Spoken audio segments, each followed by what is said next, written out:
Every great man in history has had a guide, a mentor, or a teacher. But in today's world, many young men are growing up without role models, at least not strong role models. We've been left to figure it out all alone, trying to navigate faith, manhood, virtue, and responsibility without any real guidance. And as a result, many young men are spiritually orphaned. They're missing direction, they're lacking wisdom, and they don't have a real example of authentic, virtuous masculinity. Obviously, this is not how growing up was supposed to be. So today, I want to see if we can rediscover the lost art of mentorship.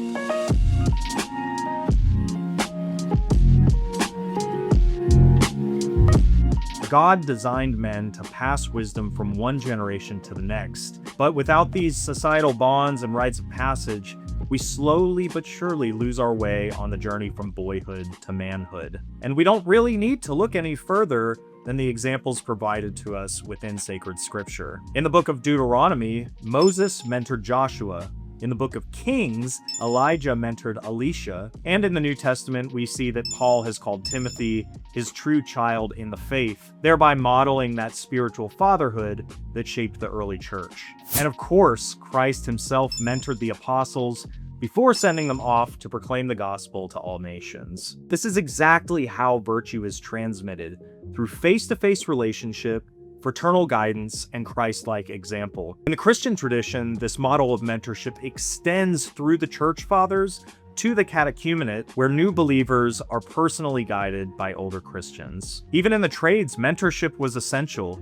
Jesus himself was mentored by his earthly father, Saint Joseph. And for centuries, boys grew into men under the watch and care of mentors, whether abbots, priests, or fathers. But why has mentorship disappeared in our modern life, despite this nearly unlimited access to information? Two main reasons: fatherlessness and social isolation. Statistics show that only 1 in 4 children will grow up in the United States with a father in the home, and the effects of that are devastating.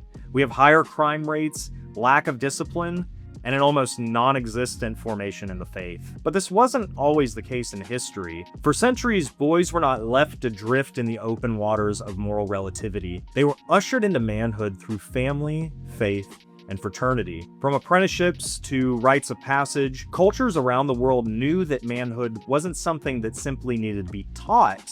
It needed to be modeled in everyday life. And for over a millennium, Christendom in the West provided not just the foundation in the faith, but an unwavering framework for the virtuous life. Families, parishes, and guilds all worked together to raise up young men in virtue. But as Christendom declined in the West and secular atheism has risen in its place, those bonds have rapidly unraveled. Industrialization and capitalism, divorced from the moral compass of the church, only metastasized this error. As a result, many men have come to believe that their worth comes from pulling themselves up by their bootstraps through competition and productivity and individual grit, and that brotherhood that can't be quantified by an increased profit margin is completely sidelined. Traditional fraternal bonds are painted by popular media as weak or effeminate at best, and fatherhood has been, in many communities, replaced by government subsidies. Of course, hard work and responsibility are good things, but when they're torn away from faith and fraternity,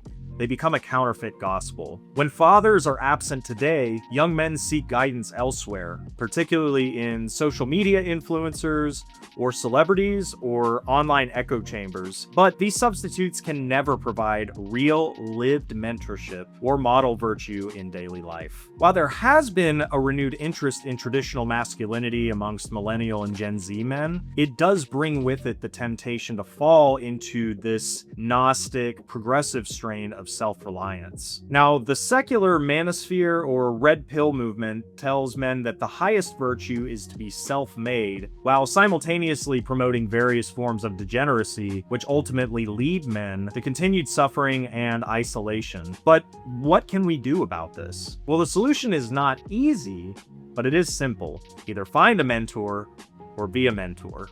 Mentors don't need to be perfect.